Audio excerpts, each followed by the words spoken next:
Olá a todos e bem-vindos ao canal da Matemática. Neste vídeo veremos os conceitos básicos sobre os grupos. Então, comecemos! Um grupo G é um conjunto dotado de uma operação binária chamada produto ou multiplicação que satisfaz as seguintes propriedades. Primeiro, existe um elemento E sub G chamado de neutro, tal que a multiplicação como este elemento seja a identidade. Depois, queremos que o produto seja associativo, ou seja, a gente não precisa botar parênteses na hora de formar produtos. E por último, para todo elemento em G tem que existir o seu elemento inverso, que significa que um elemento tal que se a gente multiplicar ele como o elemento G, o produto dá o elemento neutro. E se a gente tem dado um grupo G, então ele é chamado de abeliano ou comutativo, se o produto é comutativo, ou seja, G vezes H é igual a H vezes G para todo elemento G, H de G. Agora, se a gente tem dado um grupo G, então o subconjunto U chamaremos de subgrupo se a restrição a U é bem definida e U junto com a restrição forma um grupo. E a gente tem um critério para decidir quando que um subconjunto de um grupo G é um subgrupo. E a resposta é que se somente se, primeiro U não é vazio, e depois, se para todo elemento U e V no nosso subconjunto U, também temos que o produto de U como o inverso de V também está no U.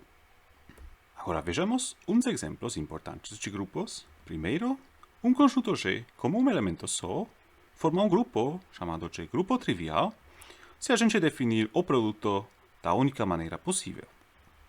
Pois, se X é um conjunto arbitrário, então o conjunto de todas as permutações de X, que são simplesmente aplicações de X em X, que são bijetivas, junto com a composição de aplicações, forma um grupo. Este grupo é chamado de grupo simétrico de X. Depois, os números inteiros, z, com a adição, formam um grupo abeliano, e os únicos subgrupos são da forma n vezes z, onde n é um número natural ou zero.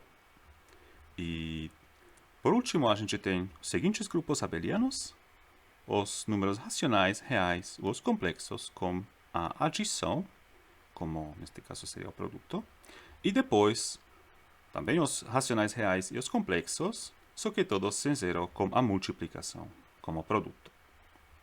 Agora, dado um grupo finito, G, a tabela que a gente forma ao colocar aqui o produto, e aqui em cima, na linha em cima, e na coluna aqui, do lado, colocando os elementos em G, e depois colocando aqui na tabela o resultado da multiplicação, primeiro do elemento que está aqui à esquerda e depois o elemento que está na posição em cima.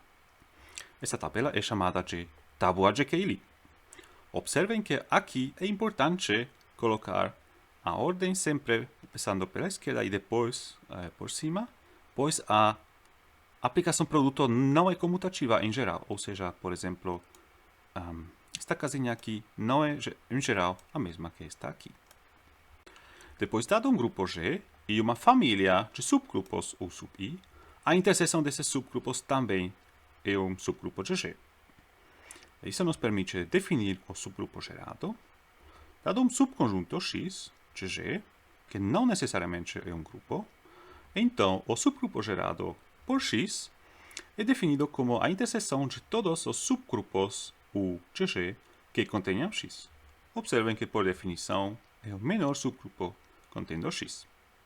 Além disso, dados agora dois grupos G e H diferentes, uma aplicação φ que vai de G em H chamaremos de homomorfismo de grupos se ela respeita os produtos, ou seja, se a gente fizer primeiro o produto em G e depois fizer a aplicação, é o mesmo que a gente fizer a aplicação de cada um dos dois elementos em G e depois o produto em H. E além disso, o isomorfismo entre os grupos G e H é um homomorfismo, tal que para ele existe o inverso, ou seja, uma aplicação que vai no sentido contrário. E, além disso, ele também deve ser um homomorfismo. E se isso acontece, então a gente chama de G e H de isomorfos. E escreve, nesse caso, este símbolo. E por último, dado um homomorfismo φ de G em H, então φ do elemento neutro em G sempre é mandado para o elemento neutro em H. Depois, φ do inverso de um elemento em G é o mesmo que o inverso de φ de G. Além disso, a imagem de φ agora forma um subgrupo de H. E, além disso, o núcleo de φ, que é definido como o conjunto de todos os elementos em G, aqui, que são mapeados todos para o elemento neutro em H, é um subgrupo de G. Observem que isso, na verdade, é a pré-imagem sob φ do elemento neutro. E, por último, a gente tem um critério para decidir a injetividade. φ é injetivo se somente se o núcleo de φ consiste somente do elemento neutro em G. E um comentário antes de terminar. Lembrem que para demonstrar a injetividade de uma aplicação em geral, a gente precisava demonstrar que dois elementos aqui arbitrários em G, que eram diferentes, tinham também imagens diferentes. Agora, com este critério, basta com que um desses elementos seja o elemento neutro em G, pois este item nos diz, ele é mandado para o elemento neutro em H, e como o núcleo somente tem que consistir do elemento neutro, então basta demonstrar que φ da G1G, que não é o elemento neutro, também não é mapeado para o elemento neutro.